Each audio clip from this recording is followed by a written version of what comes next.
안녕하세요. 오늘 해양 쓰레기를 활용한 업사이클링 드림캐쳐 수업을 맡은 김보미입니다. 반갑습니다. 2022년 캐나다의 한 바닷가에서 향유고래 한 마리가 겨우 숨이 붙어있는 상태로 발견되었다고 합니다. 이 고래는 구조가 되었지만 결국 숨지게 되었는데요. 충격적인 것은 이 고래의 뱃속에 150kg에 해당하는 쓰레기가 발견되었다고 해요. 이 쓰레기들은 어망부터 시작해서 장갑, 페트병 등 다양한 쓰레기가 있었다고 하는데 이 쓰레기들로 인해서 이 향유고래가 밥을 먹지 못하고 결국엔 죽게 되었다고 합니다. 이러한 사례는 국내에도 많이 있습니다. 우리나라에서 죽어가는 바다거북이 5마리 중에 1마리의 뱃속에는 플라스틱이 포함되어 있다고 합니다. 매년 이렇게 바다새 100만 마리, 해양 포유동물 10만 마리가 해양 쓰레기로 사망하고 있는 현실입니다. 2018년 CBS 조사에 따르면 전 세계 바다를 오염시키는 10대 해양 쓰레기는 이것과 같습니다. 담배꽁초부터 시작해서 일회용 식기, 음식 포장지 등 다양한 쓰레기가 있어요. 이 중에서 이제 이 10가지의 대부분이 플라스틱으로 이루어져 있는데 1순위 보면 담배꽁초가 플라스틱이라고 합니다. 담배라고 하면 우리가 식물에서 나오는 거라 저게 쉽게 썩을 수 있다고 생각하지만 쉽게 썩을 수 있는 식물 부분은 극히 일부에 불과하고 필터 부분이 셀룰로스 아세테이트라고 하는 플라스틱으로 이루어져 있다고 해요. 자, 이런 해양 쓰레기는 바다에 한번 들어가면 오랫동안 썩지 않고 바다 생태계를 위협하게 됩니다. 사과와 같은 음식 쓰레기는 짧게는 두 달에서부터 페트병은 450년까지 걸린다고 합니다. 실제로 페트병처럼 플라스틱이 450년이 지나면 자연스럽게 썩는다고 하는데 본 사람이 있을까요? 맞아요. 사람이 450년을 살 수가 없잖아요. 그래서 저 숫자는 상징적인 거라고 그래요. 어떻게 생각하면 플라스틱은 절대 썩지 않는 물질이라고 생각할 수도 있습니다. 우리나라의 해양 쓰레기는 연간 14.5만 톤에 이릅니다. 이 중에서 90%의 해양 쓰레기는 놀랍게도 육지에서 떠밀려 내려온 것이에요.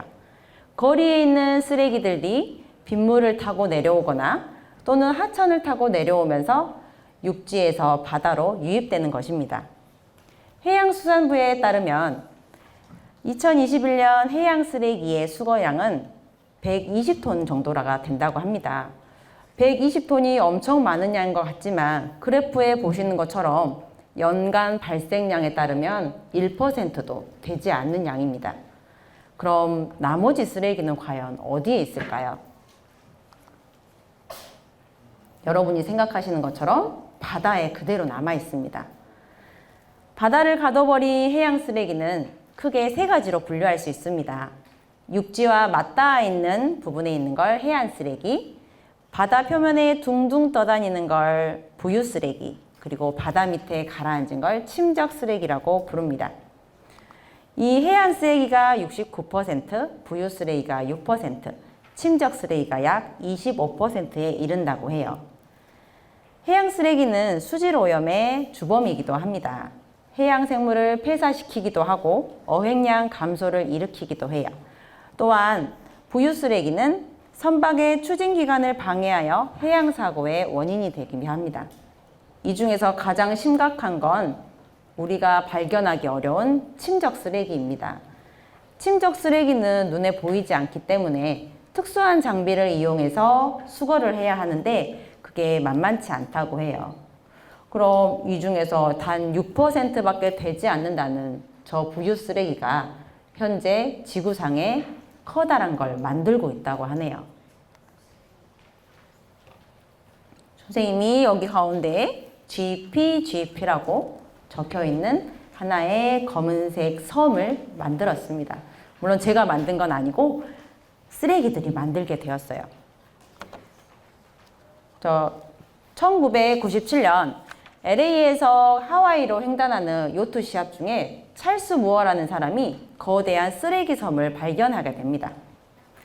하와이와 캘리포니아 사이에 있는 북태평양 바다 위에 거대한 쓰레기 덤이라고 부르는 태평양 거대 쓰레기 지대인 Great Pacific Garbage Patch라고 불리는 GPGP가 발견되게 된 것입니다.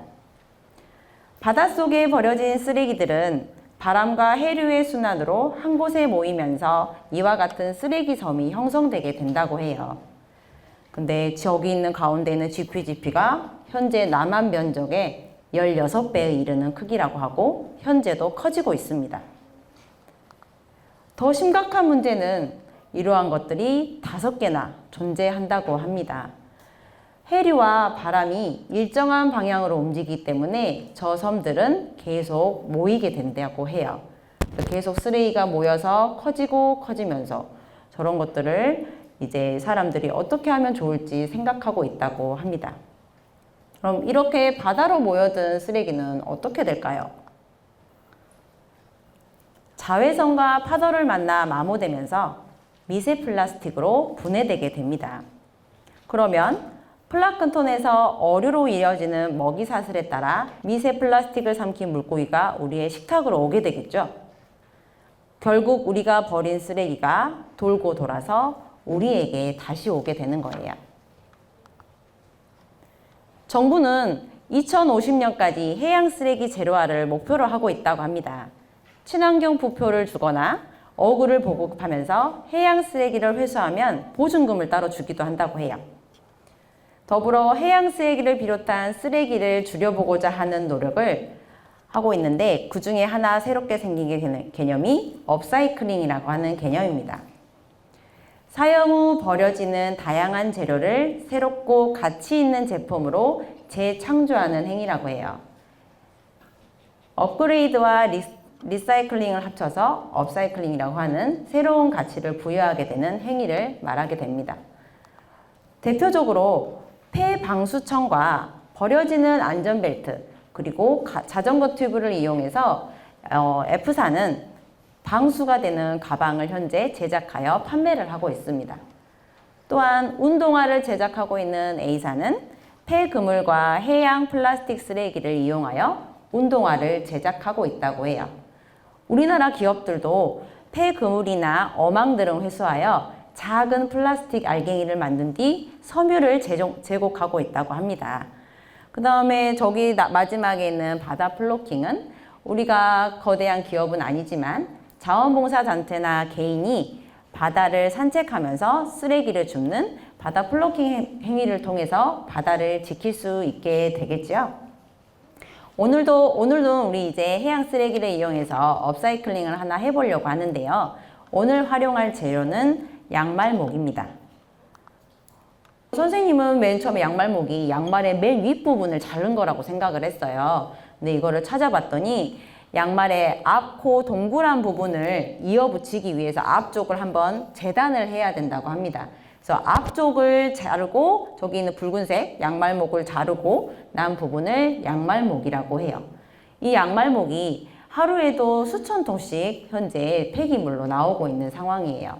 저게 그대로 버려진다면 양말에 포함되어 있던 미세 플라스틱이 그대로 해양 쓰레기로 남겨지게 되는 겁니다. 그래서 사람들은 저 양말목을 어떻게 활용하면 좋을까라고 하다가 손쉽게 손뜨개질 방법을 생각하게 되었다고 합니다. 그래서 그 방법을 이용해서 오늘 여러분도 드림캐쳐라고 하는 업사이클링 제품을 만들도록 하겠습니다. 그럼 간단하게 오늘 할 작품 여러분이 어떻게 만들지 알려드리도록 할게요. 간단해요. 오늘은 양말목을 가지고 나무로 되어 있는 링에 감싼다고 생각하시면 됩니다. 양말목 하나를 우드링에 걸어서 검지손가락을 위아래 방향으로 넣어주게 돼요. 지금 이제 사진으로 간단하게 설명을 해드리고 뒷부분에 동영상으로 다시 보여드리도록 하겠습니다. 손가락을 한번 꼬아서 두 손가락, 엄지손가락과 검지손가락을 집어넣어 뜨개질하는 바늘처럼 만들게 됩니다. 새로운 양말목을 하나 건 다음에 저 사이로 잡아 당길 거예요. 잡아 당겨서 저렇게 마지막에 있는 사진처럼 엮어지게 만들게 되겠습니다. 저 방법을 반복하게 되면요. 저기 마지막에 있는 것처럼 저렇게 꼬인 무늬가 나오게 돼요. 저걸 14개를 여러분이 하게 되면 동그란 모양의 링이 나오게 됩니다. 그 다음에 마지막에 이제 우드링을 위에 넣고 남은 양말목 하나를 연결하여 손잡이 고리를 만들도록 하겠습니다. 와페를 꾸며준 뒤 고리를 걸어 완성하시면 되겠습니다. 드림캐쳐는 어디에 사용하시는지 알고 계시죠? 여러분의 나쁜 꿈을 몰아내고 좋은 꿈이 여러분에게 올 수 있도록 하는 용도라고 알고 있는데요. 우리의 깨끗한 바다를 만들 수 있도록 여러분에게 깨끗한 꿈이 갔으면 좋겠습니다. 그래서 동영상을 잠깐 보도록 할게요.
자, 그럼 이제 시작을 해볼까요?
이 양말목이 현재 판매되고 있는 게 두 가지 종류가 있다라고 합니다. 실제로 양말을 만드는 공장에서 나오게 되는 양말목이 있고요. 또 하나는 양말목을 만들기 위한 공장에서 나오는 양말목이 따로 있다고 해요. 그래서 원래는 산업 폐기물인 양말목을 활용하기 위해서 이러한 업사이클링이 생기게 되었는데 업사이클링이 너무나 유행이 하다 보니 이 양말목을 만드는 공장이 생기게 되면서 실제로 산업 폐기물로 가지 않고 업사이클링 해야 될 양말목이 되려 산업 폐기물로 가고 있는 실정이라고 합니다. 그래서 여러분이 혹시 인터넷이나 주변에서 양말목을 구입하실 때 편직 양말목은 양말목을 제작하기 위해서 만들어진 양말목이니 편직 양말목이 아닌 그냥 양말목이라고 되어 있는 걸 구입하시면 된다고 해요. 여러분이 만드신 드림캐쳐로 오늘 밤 좋은 꿈을 꾸시기 바랍니다. 자, 그러면 이것으로 오늘 해양 쓰레기를 활용한 업사이클링 드림캐쳐 만들기를 마치도록 하겠습니다. 감사합니다.